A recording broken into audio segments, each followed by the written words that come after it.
یہ ساری بے ایمانی کی باتیں ہیں۔ اللہ بڑا رازق ہے، اللہ بڑا رزق دینے والا ہے، اللہ کے خزانوں میں کوئی کمی نہیں ہے۔ اللہ کی ذات پہ بھروسہ ہو تو اللہ تعالیٰ سب آسان کر دیتے ہیں۔ اس لیے نکاح کو آسان کریں اور جلدی جلدی اپنے بچوں کے بھی نکاح کریں، اپنی بچیوں کے بھی نکاح کریں۔ بالغ ہو جانے کے بعد جس لڑکے سے کوئی گناہ ہوگا، جس لڑکی سے کوئی گناہ ہوگا، تو ان کو اپنے گناہوں کی سزا الگ ہوگی، ان کی ماں اور ان کے باپ دونوں کو الگ ہوگی۔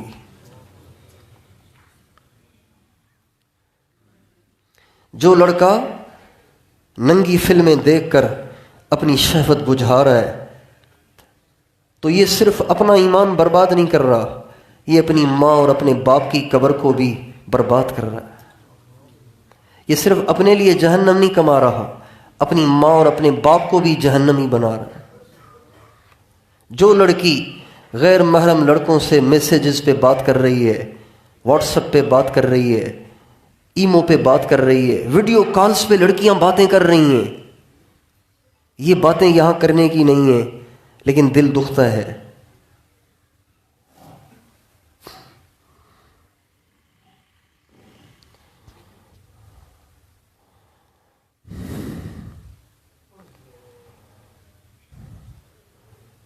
ایسی ایسی باتیں ہیں کہ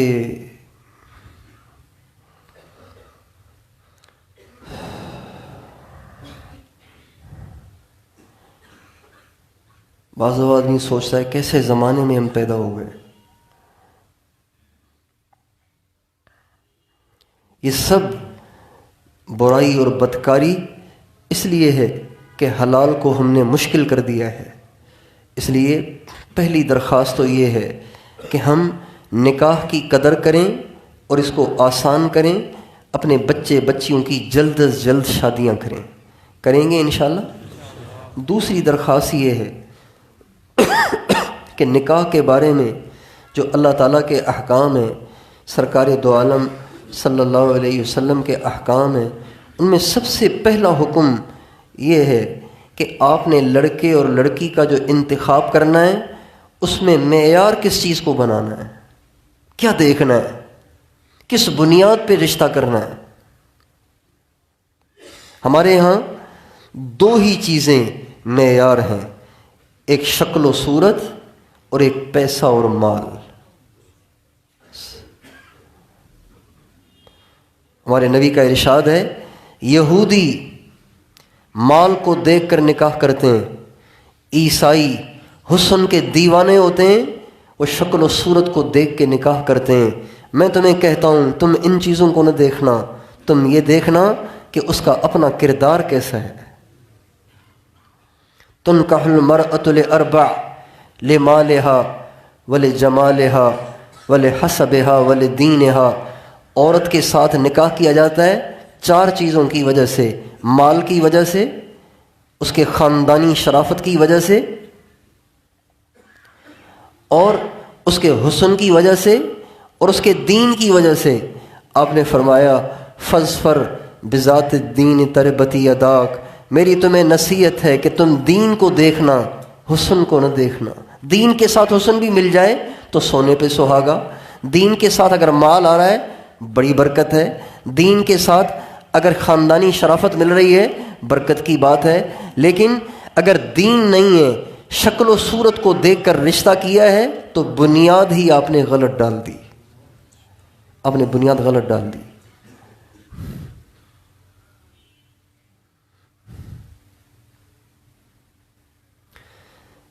کپڑے کو خریدتے وقت صرف کلر نہیں دیکھا جاتا، ویرائٹی کو بھی دیکھا جاتا ہے۔ گاڑی کو خریدتے وقت کلر کو نہیں دیکھا جاتا، ماڈل کو دیکھا جاتا ہے، اس کی کوالٹی کو دیکھا جاتا ہے۔ گاڑی کا کلر بڑا اچھا ہے، اندر سے وہ بالکل پھٹیچر ہے تو کون خریدے گا اسے؟ ہم شادی کرنے میں، ایک عرب کے بہت بڑے شاعر تھے، انہوں نے ایک قصیدہ کہا، اس قصیدے میں انہوں نے اپنی اولاد کو مخاطب کیا اور ان سے کہا کہ میرے بچوں، میرے تم پہ بڑے احسانات ہیں، کچھ احسانات وہ ہیں جو تمہاری پیدائش کے بعد تم پہ کیے ہیں، اور کچھ احسانات وہ ہیں جو تمہاری پیدائش سے بھی پہلے تم پہ کیے ہیں۔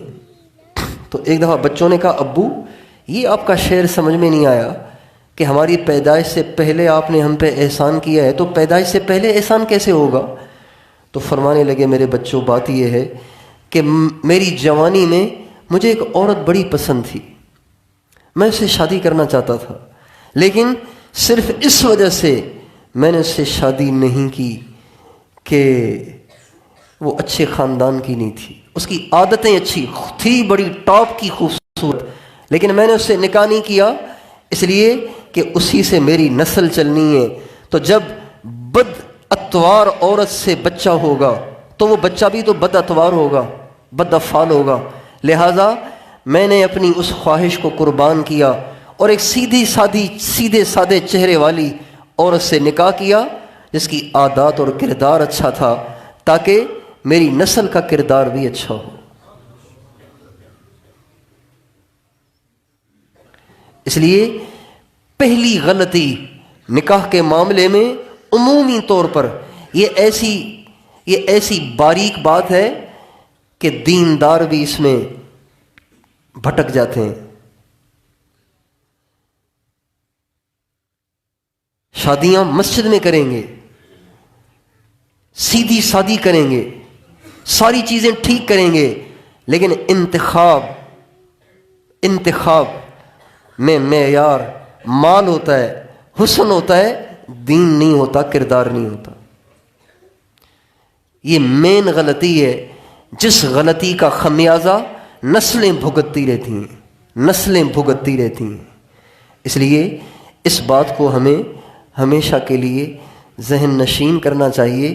یہ ہمارے آقا کی ہم کو نصیحت ہے کہ نکاح کرنے میں انتخاب کرتے وقت یہ دیکھو کہ اگلے کا کردار کیا ہے، اگلے میں دین، جو اللہ سے نہیں ڈرتا، جس کو اللہ کا خیال نہیں ہے، تو وہ آپ کی بیٹی کو کیا سکھ دے گا؟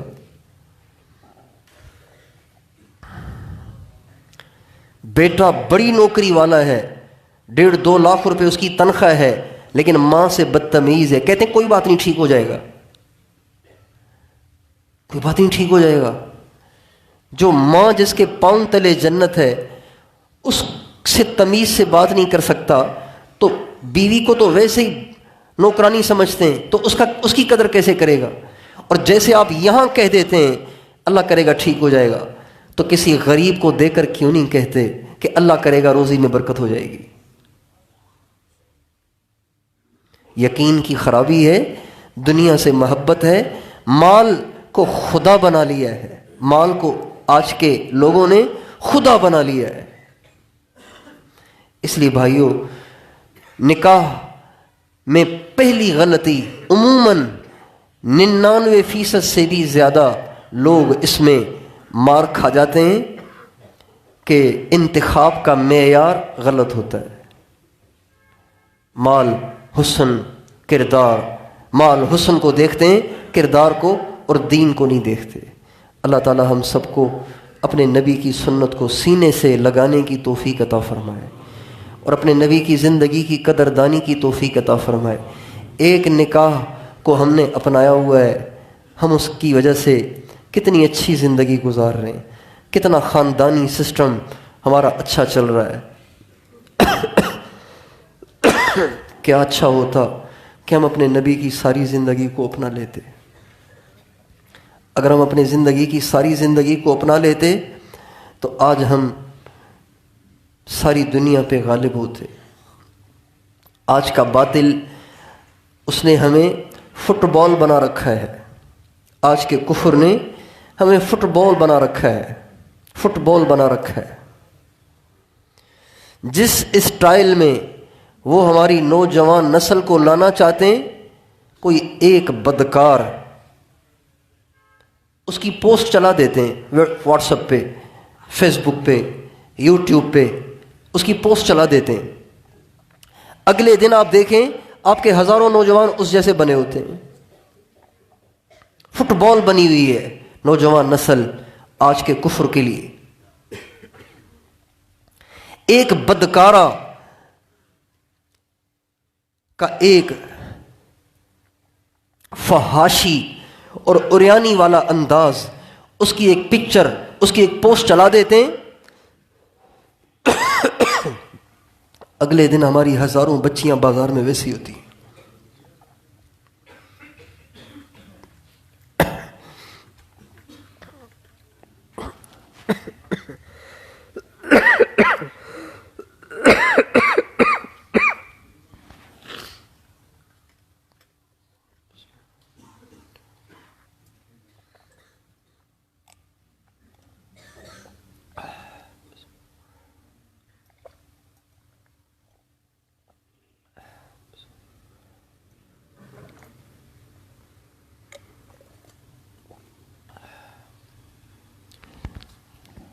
اس لیے سرکار دو عالم صلی اللہ علیہ وسلم کے اتنے تذکرے کریں، اتنے تذکرے کریں، اتنے تذکرے کریں، اتنے تذکرے کریں کہ ہماری نسل کے دل دماغ پہ حضور چھا جائیں۔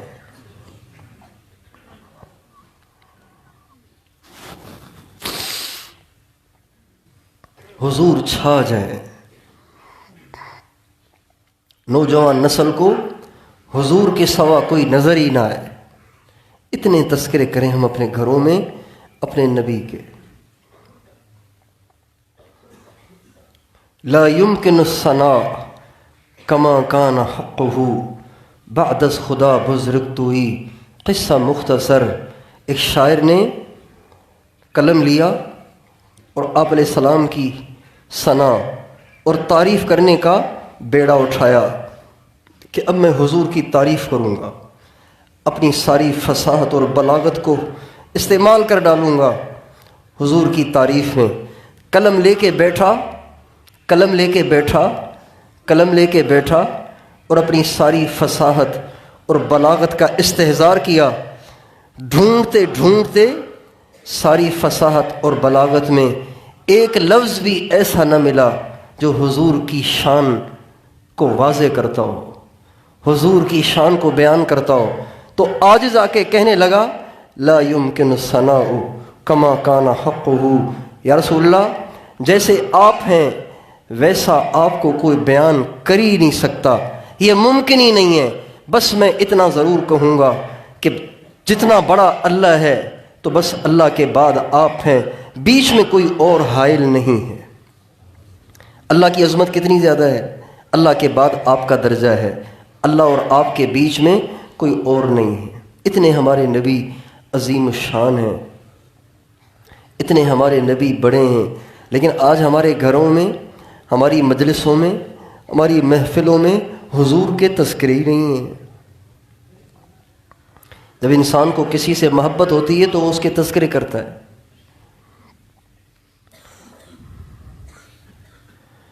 ماؤں کے پاس بیٹھو تو بچوں کے گنی گاتی رہتی۔ ہمارے پاس مدرسے میں ایک بچہ پڑھتا تھا، بہت تنگ کیا اس نے ہمیں، ناک میں دم کر دیا، اس بہت الٹے کام کرتا تھا وہ۔ تو والد تو اس کا تھا نہیں، تو میں نے اس کی والدہ کو فون کیا، میں نے کہا تمہارے بچے نے بہت ناک میں دم کیا، بہت پریشان کیا۔ تو اس نے اپنے بچے کی تعریف میں اتنے پل باندھے، اتنے پل باندھے کہ میں ان ساری غلطیوں کو بھول گیا جو میں نے آنکھوں سے اس کی دیکھ رکھی تھی۔ مائیں اپنے بچوں کی تعریف کرتے ہوئے تھکتی نہیں۔ کوئی کاروبار، کسی پہ کاروبار کا غلبہ ہوتا ہے، وہ کاروبار کی باتیں کرتا رہتا ہے۔ کسی پہ کسی اور چیز کا غلبہ ہوتا ہے، وہ اسی کی باتیں کرتا رہتا ہے۔ ہم جہاں بیٹھیں حضور کی باتیں کریں۔ کس کی باتیں کریں گے؟ حضور کی۔ میرے حضور ایسے ایسے، میرے حضور کے کیا کہنے۔ بھائی کوئی تصویر وغیرہ نہ بنائے بھائی۔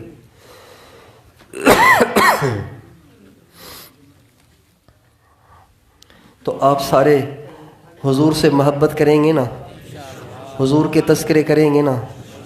اگر حضور کے تذکروں کے لیے باتیں نہیں ہیں تو سیرت پڑھیں، آپ سیرت پڑھیں۔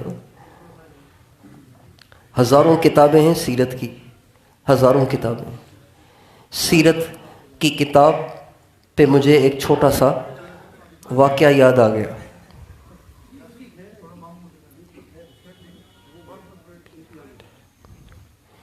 سیرت کی کتاب کا نام لیا نا تو اس پہ ایک واقعہ یاد آ گیا.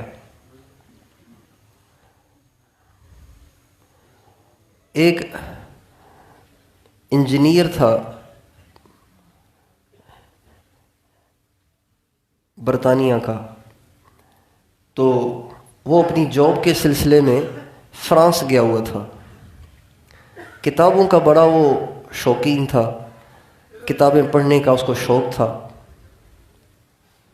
بیٹھ جاؤ، کیا بات ہے.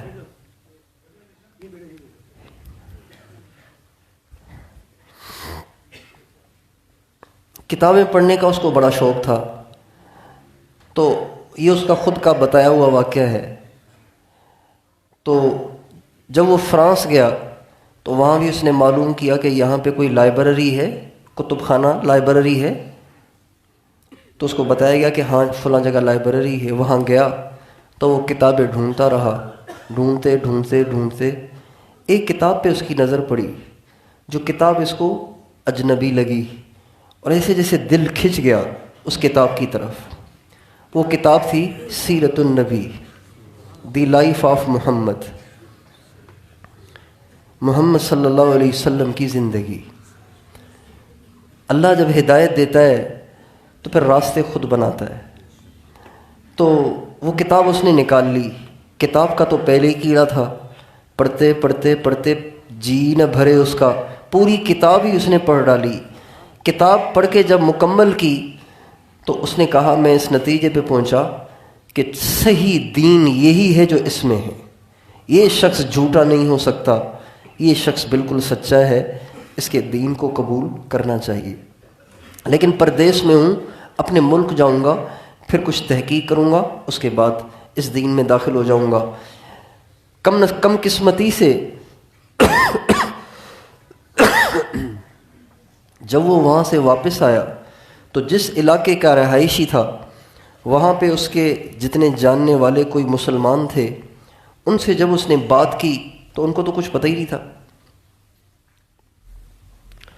تو اس نے کہا میں اس نتیجے پہ پہنچا کہ یہ جو حضرت محمد صلی اللہ علیہ وسلم ہیں، یہ جو پیغام لے کر آئے تھے وہ تو بالکل ٹھیک تھا، لیکن وہ قابل عمل نہیں تھا. یعنی کوئی اس پہ عمل نہیں کر سکتا، ورنہ کوئی تو ہوتا ایسا کہ جس کی زندگی اس کتاب کے مطابق ہوتی. اس کا مطلب یہ ہے کہ چیز تو اچھی ہے لیکن قابل عمل نہیں ہے. چنانچہ کہتے ہیں میرے دل سے جو اسلام کی طرف کشش تھی وہ ختم ہو گئی. اللہ کی شان، کافی عرصہ گزرا، یہ شخص بیمار ہو گیا تو اٹھا کر ہاسپٹل لے کر گئے. وہاں پڑا رہا بے ہوش. تو لمبی بے ہوشی کے بعد اس کو ہوش آیا اور اس نے جو ڈاکٹر اس پر کھڑا تھا اس کو کہا آپ کسی مسلمان کو جانتے ہیں؟ کہا کیوں؟ کہا آپ جلدی کریں، کسی مسلمان کو بلائیں. کہا وجہ؟ کہا نہیں آپ جلدی بلائیں. تو ان کا تعلق تھا ایک ہمارے تبلیغی بزرگ کے ساتھ جو وہاں رہتے تھے انگلینڈ میں. تو انہوں نے فوراً ان کو فون کیا. وہ فوری طور پر گاڑی میں آئے اور آ کے ان کے پاس بیٹھے. تو وہ کہنے لگا آپ مجھے اپنے دین میں داخل کریں. کہا کیسے؟ اس کی وجہ کیا بنی؟ بے ہوشی سے اچانک ہوش میں آتے ہی آپ کہہ رہے ہیں کہ اپنے دین میں داخل کریں، اس کی کیا وجہ بنی؟ کہا بس میں نے یہ کتاب پڑھی تھی، میرا دل بہت متاثر ہوا تھا، لیکن میں نے تحقیق کی تو کسی کی زندگی بھی اس کے مطابق نہیں تھی. تو میں نا امید ہو گیا کہ شاید یہ دین قابل عمل نہیں ہے. ابھی میں بے ہوش جب تھا تو مجھے اس کتاب والے محمد صلی اللہ علیہ وسلم کی زیارت ہوئی اور انہوں نے اپنے آپ کو میرے سامنے پیش کیا اور فرمایا کیا تمہیں یہ زندگی پسند نہیں ہے؟ پھر فرمایا تم میری امت کے عیبوں کو نہ دیکھو، میری طرف دیکھو.